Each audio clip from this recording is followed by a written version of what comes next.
Hello, everyone. Welcome to The Funnies on Facebook, a nostalgic look at the reading of the comics on television. Hello, I'm your host, Richard DiCleone, the former host of the Sunday Funnies on WSVN Channel 7 in Miami, Florida. And just to give you a little look at that, let's take a look and see, do a little quick resume here. Here we go. All right, this is it. Formerly the host of the Sunday Funnies. This is the Funnies on Facebook, and this is our website address. And this is the station we were on, Channel 7, WSVN. It was NBC when I started, then became Fox, and then later on became a news station. And I was the regular host of the Sunday Funnies in the 1980s, a replacement host in the 1970s. Okay, well, I guess that explains it. Forgive the bouncing around here. All right, so what we're going to do now is going to be reading the comics. Now, on the Sunday Funnies, we read the comics from the Miami Herald, which were supplied to us by that very fine newspaper, Knight Publishing at the time. But today we'll be reading the comics from the Washington Post and from Go Comics Online. We want to thank those people for allowing us to use their facilities. All right, here we go. Now, shall we get right to it? Okay. And I want to thank my friends, Ted of Superb Graphics, who did that card for me.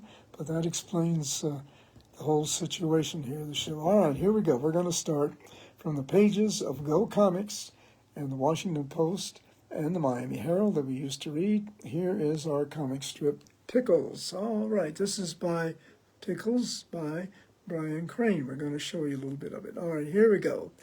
Now, here's Grandpa Opal. Fishy, Opal. And she's got the kitten on her lap. You think Muffin loves you, but it's just because you feed her and take care of her. Yeah, that's the kitten on her lap. Says, by the way, what's for dinner, sweetheart? So Muffin doesn't look. It looks like Muffin's not the only one who loves her because she feeds them and takes care of them. Well, that's Pickles. Boy, the truth always underlies great humor, and especially in that cartoon by Brian Crane. Quite a inventive, quite a clever mind that cartoonist has. Okay, that was from the pages of Go Comics, Washington Post, and the Miami Herald. Pickles is in all of them. Okay, right now I want to say hello to some good friends of mine, everybody on Best in Broadway, Lee Hemphill, who accompanied me to honor flight, veterans of the various wars, World War II, Korean War, Vietnam War. I was a veteran of the Vietnam War era. I was in the Army at the time the Vietnam War was getting ready to go into, they were actually ready to see combat. I was part of the war exercises, not the war itself, but the exercise. But anyway, I want to thank the people of Honor Flight for taking the veterans to Washington to see all the great memorials in Washington, D.C., the Vietnam Wall, the World War II Memorial, the Korean War Memorial, the U.S. Navy Memorial, the Iwo Jima statue where the flag is raised on Iwo Jima. It's all very, very beautiful. And Arlington Cemetery, where we laid the wreath on the unknown soldier.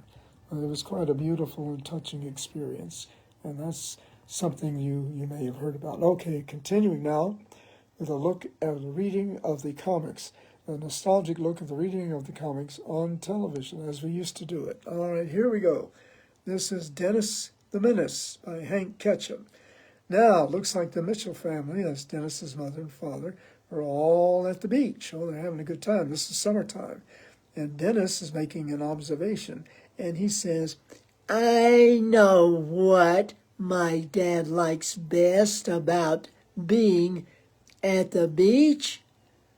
He doesn't have to mow the grass. Oh, boy. Dennis, you're a wise guy, I tell you that. His dad likes to be at the beach because he doesn't have to, there's no grass to mow out there. Okay. Okay, that's Dennis the Menace. I want to say my son, when he was younger, about 13 or 14, we were doing the show on Channel 7, read the part of Dennis, and he did an excellent job.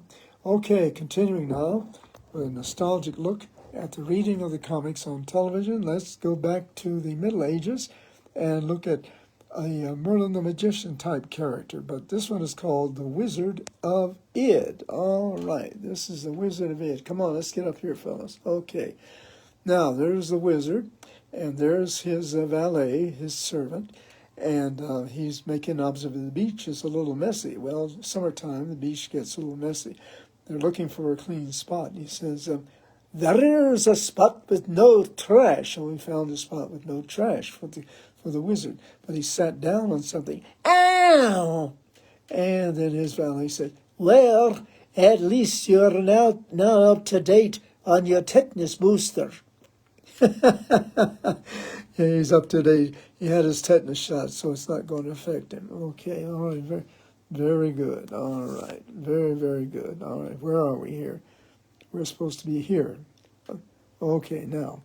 Okay, I'll tell you, every once in a while, these 21st century technology kind of plays tricks on me. You know, I'm a man of the 20th century, born in, well, should I say it, in the 1930s. I'm a Depression baby, so just be patient with me, okay? But anyway, I hope you're enjoying it. I'm enjoying it too. I hope everyone's enjoying it as much as I am. Okay, here we go. Now we're continuing with a nostalgic look at the reading of the comics on television. And let's take a look now at a character who's based upon the Vikings. This is called Hagar the Horrible. Let's take a look at Hagar. Now, Hagar is kind of domesticated. This is by Chris Brown. Now, he's waiting for dinner. His wife's cooking dinner. He says, "Ah, yum. Did you heat up the leftover ham?" And then his wife says, "Yes. You left a piece in your pocket." Well, she was ironing his clothes, and there was a piece of ham in his pocket, and she cooked it. Well, that's good. Well, saves a lot of time and trouble that way. Okay. Okay. All right, that's Hagar the Horrible by Chris Brown. Well, that was kind of clever. Kind of enjoyed that one. Okay, continuing now with a nostalgic look at the reading of the comics on television. Did I explain at Channel 7 we had children in the studio with us, and they read the parts of the principal comic characters. For example, Dennis was read by a little boy. If we had little Lulu was read by a little girl. Blondie was read by a girl, and so on and so on. And I read the rest of the parts. Okay, but that was it. And we auditioned them. We gave them the papers to see if they could read, and they all could. All smart children. We had wonderful studio audiences at Channel 7. Okay, here we go. Now, let's take a look now at another clever one. This is Mother Goose Grimm. And I'm going to take a look here. And we're going to see, I'm going to take a good look to see who wrote this. This is by Mike Pullen. Okay. All right, let's take a look at Mother Goose Grimm. Now, Mother Goose has been out playing golf. Okay, there she is. Now, this is a crazy-looking Mother Goose. But look her, she's kind of proud of herself. She said, "Hey, everybody, I got a hole in one." Oh, she's very happy. And this is Grimmy the dog. He's holding up his stocking there. He says, "Hey, so did I." He's got a big hole in his sock. He has a hole in one. Well, that's another way of looking at it, I guess. Okay, that's kind of corny humor, but it's clever. We really like it. All right, very good. All right, we had Hagar the Horrible. We had Mother Goose Grimm. We had the Wizard of Id. We had Dennis the Menace. We had Pickles.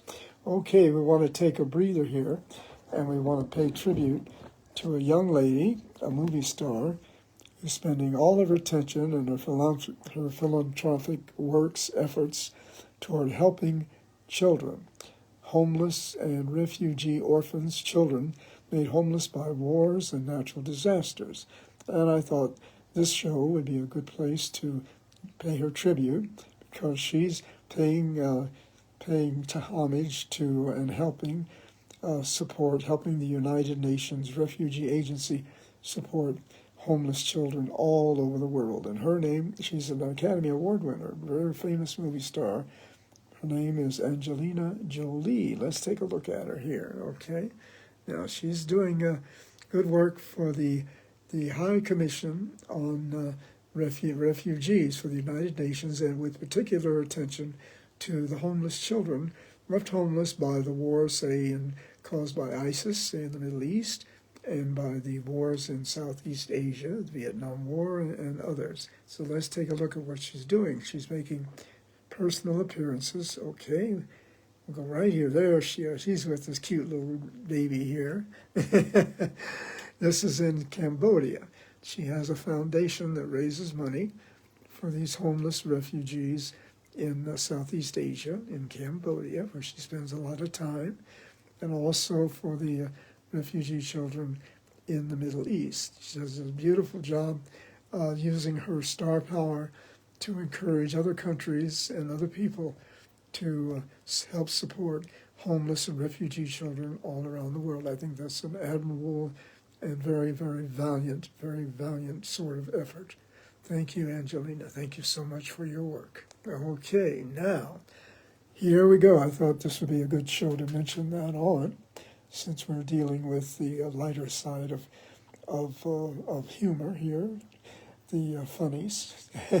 And I had dealt with children most of my life on children's programs. So I did the Sunday Funnies for about almost 10 years. And I did other children's shows prior to that.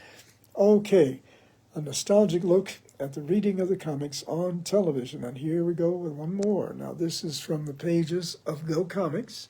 This is BC by Mastriani and Hart. Now, this is a Papa Ant and Junior Ant. And Junior Ant, like all juniors, like all children, are asking that question. They're saying, "Can I get an allowance?" And then Papa Ant says, yeah, okay, can I get some chores completed? Nothing's ever good enough for you, is it? Well, there you are. Okay, he has to pay a price. He has to do a little work, do some chores before he can get an allowance. That was BC by Mastriani and Hart. Okay, well, we're going to continue right along here. And I want to say hello while I'm thinking of it to Peter and Veronica Fuchs. They're going to be on today, a little later on today, at 2 o'clock, with Stump the Maestro. Peter is a marvelous conductor. He's a conductor of the Broward Symphony Orchestra, a former conductor of Broadway shows in New York. And his wife, Veronica, a dear friend of mine for most of my life, was a Broadway performer in many, many hit Broadway shows, most notable of which is, I believe, The Sound of Music, and also Hello, Dolly. She was in the ensemble, has a beautiful voice, and spent most of her life just entertaining and making other people happy with her talent. And she's just a wonderful person, and so is Peter. Their hearts as big as they are. And they're wonderful. And they suggested that I do this show a few years ago when COVID was, in fact, and people were sort of confined to their living quarters. Okay, all right. So we saw BC, Papa Ant, and Junior. Now let's take a look at that irascible teenager, Zitz. Let's see what he's up to with his mother. Okay, now his mother is after him. Now this is Zitz, that's his mother. And she's saying, Jeremy, why do you always wait till the last minute on your assignments? And he's doing his homework, and there he's sweating up a storm. He says, Sarah and Hector usually turn their work in early. And then Jeremy's thinking about it, says, good point. Now he's going to Hector and Sarah, and he's saying, my mom wants you to stop making me look bad. Well, that's another way of looking at it. They get their work done early and makes them look bad. That was it. That was by Jeremy Scott, I believe, from the pages of Go Comics and Washington Post, and I think we read him in the Miami Herald as well. Okay, now, one final one. We're going to go see what's happening with the baby blues. All right, let's see what's going on here. I think the children are expecting a treat. Here we go. Oh, let's go up here. No, let's go down here. All right. Okay, cameraman. We've got to get a new cameraman here. Baby Blues by Rick Kirkman and Jerry Scott. All right, here we go. Now, these are the three little kids, Hi and Lois, I believe, and they're saying, "Hurry, Mom, the ice cream truck is coming." Oh, okay. Bring me a dreamsicle. What did Mom say? And then the little boy, little Joe there says, probably be safe or something like that. They're only interested in getting the ice cream themselves. They didn't hear what their mother had to tell them. Oh, come on, children. Now, be more thoughtful of your mother now. Oh, that was quick. Okay, so that was, what was it? Oh, Baby Blues from the pages of Go Comics and the Washington Post. Okay, as I said, this has been The Funnies on Facebook, a nostalgic look at the reading of the comics on television. And just to reiterate, explain who I am or who I was, who I am. My name is Richard Leone, the former host of the Sunday Funnies, and those are some of the comics that we read. That's my phone number here in California. And the Funnies on Facebook. Now, we're on Facebook now. That's our website. We do interviews with celebrities and review movies, or we did with my wife Corinne, and that's the station we were on, the Sunday Funnies. They see all the gang there. There's Og and Pickles, and there's Opal and Earl, and boy, we're just having a good time here. Okay, there we are. And I want to thank Ted. I've got to get his last name next time I do the show. I'll give you his full name. And he's very talented. He's a greatly experienced, a fantastic graphic artist. Okay, I want to thank you all for watching The Funnies on Facebook. We'll try to be around next time. And my special thanks to Veronica Peter Fuchs and Amelia Mariolanda and her family. And the Best of Broadway people, all of them. Lee Hemphill, who went with me on the honor flight. And Barney McKee, the stalwart on the board of directors of the Best of Broadway. Oh, we're going to be doing some good shows this year. In October and November, we're going to be doing excerpts from The Sound of Music and other shows. So we'll keep you posted on that. I expect to be a part of that as well, I hope. Well, thank you all so much. My love to all of you. My love to all of my friends at Best of Broadway. I can't think of all the names right at the moment, but there's Jameson and Nicole and, just so many lovely people. I've never been treated better in my entire life by the people here in Susanville. I mean that very seriously. They're very thoughtful and very loving and very caring, and it's a joy to live in this town. Okay, I don't want to start crying, but I might. Okay, thank you so much for watching The Funnies on Facebook, a nostalgic look at the reading of the comics on television. This is your host, Richard Leone, saying, keep a smile and a song way down deep in your heart, and keep reading the comics. I think they'll make you feel a lot better. Bye-bye. See you next time on The Funnies on Facebook.